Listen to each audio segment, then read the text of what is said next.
Благодарам, почитуван председател на Собранието на Република Македонија, почитувани пратеници, почитувани медиуми, почитувани граѓани на Република Македонија. Овој закон го дискутираме повеќе пати, затоа што нели беше во редовна процедура.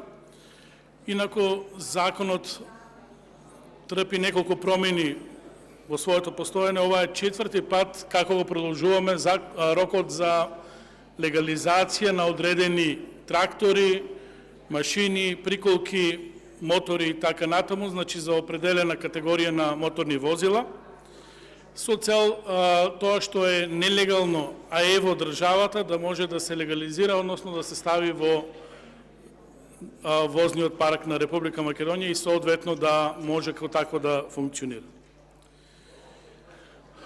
Тоа што мене конкретно ми пречи во законот е тоа што на дел од текстот свој забелешки имаше дури и Министерство за внатрешни работи. Размислува слично како и мене, и тие во дописот во однос на законот беа сугерирале дека текстот, онака како што е срочен, може да предизвика несакани дејања и треба внимателност во однос на овие работи. Со намера да се подобри текстот на законот, ние имавме амандмани кои беа разгледувани на Комисија за економија и место да го подобриме текстот, ние сметам дека направивме неколку лапсуси. Тоа што за мене сега е проблематично во законот е тоа што ова законско решение, условно можноста за легализација на овие возила ќе важи до 2024 година. Но во законот со предложените амандмани на некој начин се изостави моментот да прецизираме за кои возила се однесува овој закон. Значи, знаеме до кога ќе можат граѓаните на Република Македонија да ги легализираат нелегалните возила од овие категории на возила, меѓутоа не знаеме за која категорија се однесува наистина. Ова е прилично симптоматично и проблематично, затоа што слободното толкување пак сега на вака предложениот и срочениот законски текст, согласно и амандманите, остава простор до овој момент во меѓувреме некој да донесува повторно нелегални возила. Дури што е и уште по-драматично, остава простор и во наредниот период да се носат такви возила, па да можат согласно овој закон да бидат легализирани. Значи, ова е сериозна фалинка на законот, која и текако ќе го обремени законот и сметам дека кога ќе се соочи законот со имплементација, доколку биде донесен од ова собрание, реално ќе има реакција дури и од самата влада. Затоа што не гледам никаква рационалност, ако сега збориме, некој сака да го злоупотреби законот, зашто да го легално прикаже возилото, да го царини, целата таа законска постапка, да не го искористи овој закон и да си го легализира како нелегално донесено возило. На комисијата разговаравме како ќе го донесе возилото. Мојот коментар беше многу едноставен. Како и на истиот начин како што досега се донесени вакви нелегални трактори, машини, приколици и мотори. Значи, по истите канали може да дојдат нелегални возила и истите да бидат легализирани согласно овој закон.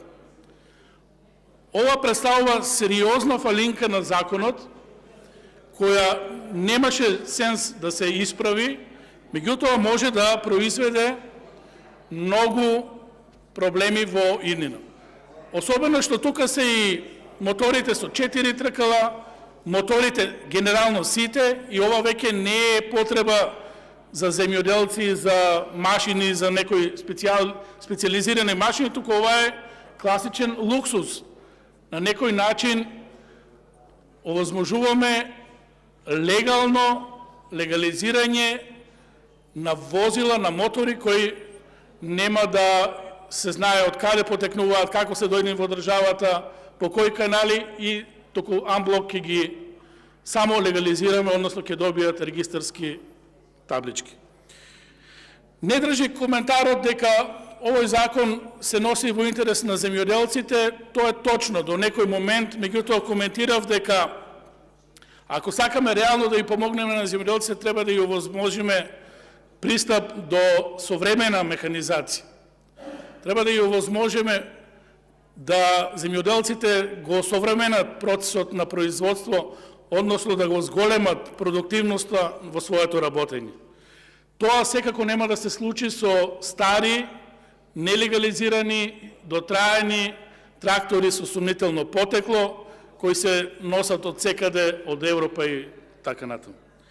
Значи, мораме да разграничуваме, едно се машините, едно се тракторите, едно се моторите. Меѓутоа, се е ставено на купче и на некој начин се носи закон кој, повторно реков, ќе ни представува повеќе главоболка, отколку реално помош за граѓаните. Што се однесува до машините, и овде имаме проблем затоа што генерално тоа се стари дотраени машини, приклучни машини кои и текако нити исполнуваат еколошки стандарди, нити од аспект на безбедност ке нешто допринесат за подобри работни услови на луѓето кои ќе ги оперираат. Сметам дека законот реално треба да се преработи, да се дефинира строго рокот за кои машини, за кои, иако тоа никош пат не може да го направите реално, се однесува, и предолгиот рок за легализација на вакви машини ќе ни овозможи на определени бизнис мафијашки кругови да донесат уште толку нелегални, сумнителни по потекло, сумнителни по квалитет и трактори, и машини, и мотори ќе се најдат на македонскиот пазар, а согласно овој закон истите ќе бидат и легализирани. Сакајќи да ги помогнеме условно на земјоделците кои реално имаат вакви трактори, машини, ние оставивме простор и за слободно толкување, односно за злоупотреба на овој закон. Ќе видиме, времето ќе покаже во кој насока ќе оди. Благодарам.